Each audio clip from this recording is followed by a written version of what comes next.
Today we meet Drew Barrymore. So excited! So excited! Ladies and gentlemen.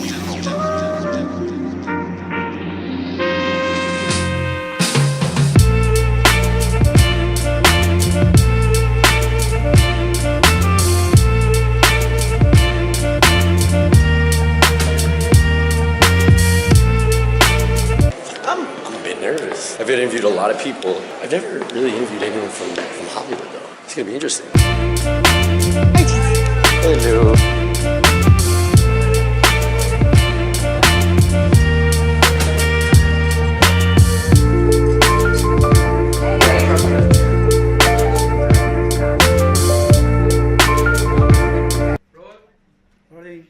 Rolling.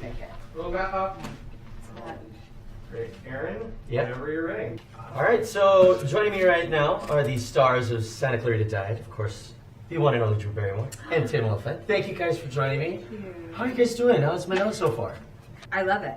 Really? I actually had a great day out yesterday. Went to the Wildflower restaurant and then Pink's Hot Dogs and the little secret bar behind there. And we drove around and actually took photographs of all the street art, all the murals. I've been seeing it. You've been loving it all over your Instagram, and we're loving it all already. Yeah, mostly I've been talking about my jet lag on Instagram and how I feel and look like a dead carp. Well, it coincides with the show. Yeah, So yeah. I'm awake today. It took Hey. me 3 days. I didn't sleep for 3 days. That's why I was like, #jet lag vomit. Let's talk about the show. How's season 2? I mean, how was it for you guys, the whole taping? I liked the show. I thought the second season was better than the first season, which is everything you want. If you're doing it, that's the whole idea. Yep. And Lord knows it more often goes the other way. I thought it was super funny, very inspired. Well, I just love the show. I think there are like higher stakes this season, but it still has that humor that I love, which is like, why does our garden hose keep getting stolen in the middle of talking about where they're going to bury a body? I think this is a lot more centric on the 4 characters, Abby and Eric, our daughter and our neighbor. And then it just gets into some really crazy moral debates. And I feel like it ends incredibly strong. And it's just ultimately about a family, but what they're going through is so crazy and also still includes like mundane daily life. You're talking about it, touches on some really nice topics, brings up a lot about family. The whole time when I was watching it, the one thing I was thinking was, what does it taste like? I mean, seriously, when you chomp down on an arm, what's going through your head?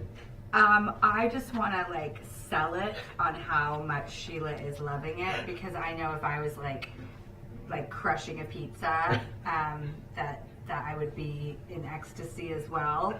But the truth is, it doesn't taste very good. Did you say crushing a pizza? Yes, isn't that like what the kids say? Do they? Just crushing a pizza. Yeah. You ever look at it, Tim, and just be like, I feel like crushing that forearm? Yeah. No. No? Never? You haven't tried it? No.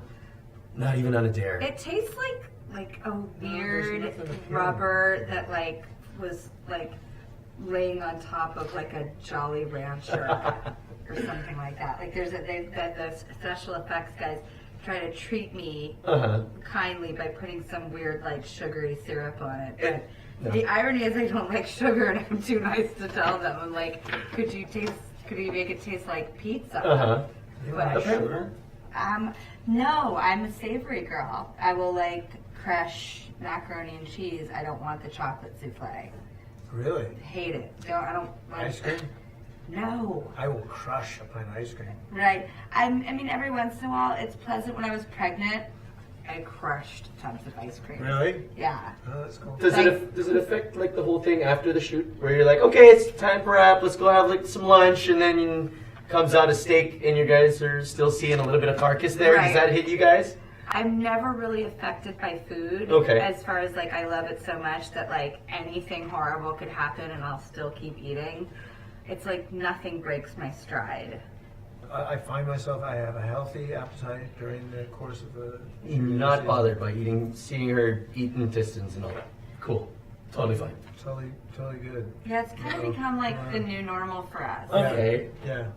Speaking of a new normal, Tim, I wanted to talk to you about this because the relationship that you guys have on set is awesome, and you go through extreme lengths. There you go, bud. You go through extreme lengths of being a husband, and by far you have set the bar way too high for the likes of me that's trying to get a girlfriend and like, oh, hey, you're not hiding a body from me. Right. What are we going to be expecting in the next season? Listen, I think it's just going to continue to get more difficult for you because I think Joel's just stepping up. Oh. I think he's stepping up. I'm telling you, like, all of my female friends or like a journalist and everyone in between would be like, we want a husband like Joel. Right. And I'm like, right? It's making it very difficult for all the rest of the men in the world. I know. What can you do? Plus, you're not dating Drew Barrymore. That's a good point. See what I mean? That's a good point. There's nothing exciting about that. About Drew Barrymore? Yeah, probably. I don't know. Too humble. Not what I read. I can be fun. eating your colleagues, eating somebody at the office. I can show you a good time. Yeah, you see, that's what I read. You chomped down and crushed Gary last season. Yeah, Gary. Oh, I always call him Gary. Who are you jonesing for this season? Well, I decided to pick a group of people. Oh, nice. Which, like, we use the metaphor like lobsters in a tank at a Chinese restaurant. You can just pluck one and eat one every time you're hungry. So I think we're diving deeper into like who would the world be better without. And it's like one of my favorite episodes in the show because it doesn't hold back. Oh, so we're just picking at like people top of my head, like anyone in particular that we could go through and knowing? I don't want to say it, but I remember reading the script, so hopefully people will feel this way watching the episode. I couldn't believe where it was going. Nice. I'll tell you this. I did not know if it could ever For redeem those paying itself, attention, it is set up in season 1. The people we end up going after, we set that up in season 1. but- It's a throwaway, but it's a setup to season 2. Oh, yes. Yeah. Yes. Now I see what you're saying. Interesting. In fact, it might be the cliffhanger of the last trailer from last season. One of the cool things about season 2 is how many little things that seemed insignificant in season 1 become major significance in season 2. That's right. You're absolutely right. How was it when you guys were reading the script? You were talking about you were reading it. Like, what was the first reaction that you guys had? I just can't believe they say and do what they say and do, but that there's still like this tenderness in the middle of all this craziness, and it is about a family trying to make things work, and I love that. I want crazy, but I still need like a sweetness and a heart to it. That's what I read. Yeah, I mean, I love you guys. You're extremely hilarious. I mean, I watch your show and Thank you. I watch a lot of Netflix. Thank you. You guys watch a lot of stuff on Netflix as well that keeps that funny bone going, because you might eat funny bones. I don't know. Yeah, I might. I went for that. I just watched the Jim and Andy documentary, and I loved that so much. I'm excited to see David Letterman's show. I just watched season 2 of The Crown, and I'm really digging that show, The OA. It's like, I love Britt Marling. She's so cool.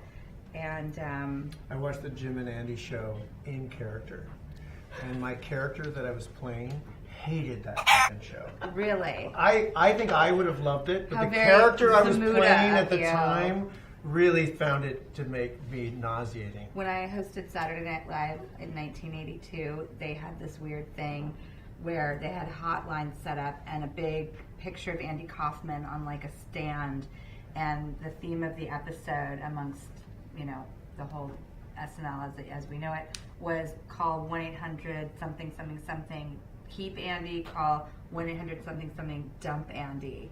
And it was a stunt they did because they knew he was leaving they wanted him off the show, or he was leaving the show, and so they at the end said dump Andy, which was crazy. Wow. That's fantastic. So, of course, all other Filipinos, they love you guys. So maybe we have a shout out that you guys can read. It reads as Mabuhay Philippines. Mabuhay. Mabuhay means, live long and prosperous, I guess, something like that. So Mabuhay Philippines, yes, indeed. Kamusta, which is how are you? And then, watch the Gruesomely Delicious season. I think we have it. There you go. We have it there. So it's Mabuhay Philippines, Kamusta. You want to say both? I'll say Mabuhay Philippines. Ready? Ready? Here we go. Mabuhay Philippines. ¿Cómo está? ¿Cómo está? Tell them to watch the show. Watch the show, Santa Clarita Diet. Good job. Fantastic. That's going to be on Netflix, of course, March 23rd. Thank you guys. Thank you so much. Thank you so much. Thank It was you. so nice talking to you guys. That was super awesome. They were super fun. I'm so happy with the way that interview went. You could see their chemistry is just so good on and off the screen. You know, everything that I asked and more, they were able to give it. Like that story about Andy and SNL. Oh man, that is just the best. Like, wow. All right, so now I gotta go pick up my best friend and then I make my way. But hey, so now I gotta go pick up my best friend and then make our way to Mega Mall for the red carpet screening. I've never been on a red carpet before, so I don't know what to do. That's gonna be really cool.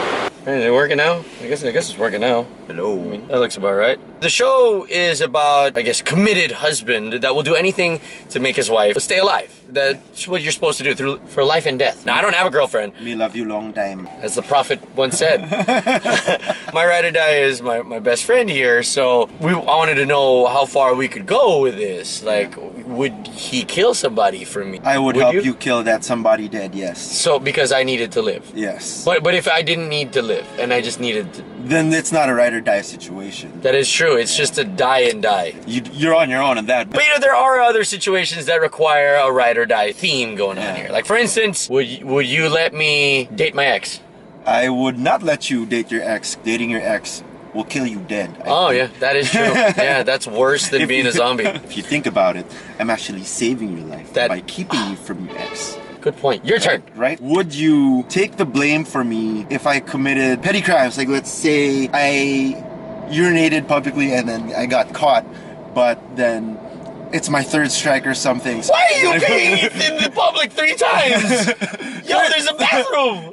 This is a hypothetical situation, okay. Right? My next infraction, I would have to like spend some time as compared to you.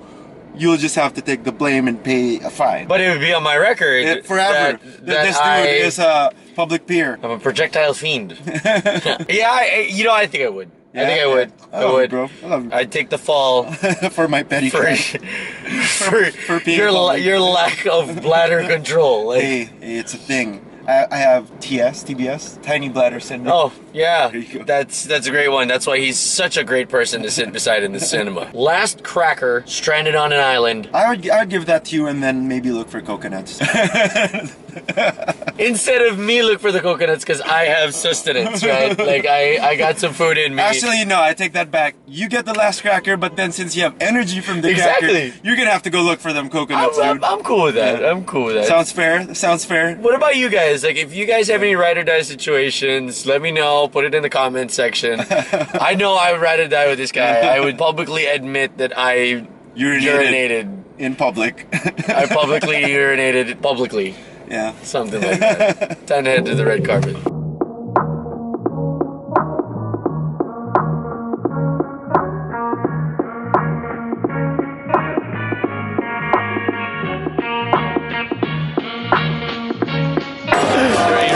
Yes, I am. I'm Alan. Alan, very nice to meet you. Oh, you're the winner. I posted a great post and I never expect that they pick me here. Hey, and you won, man. Check it out. VIP status. Guy that's trying to hear as well.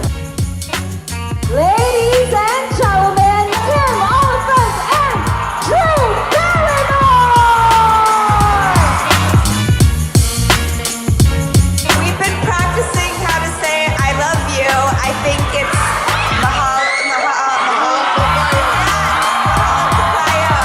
Drew, Tim, is it your first time in Manila? I used to live here.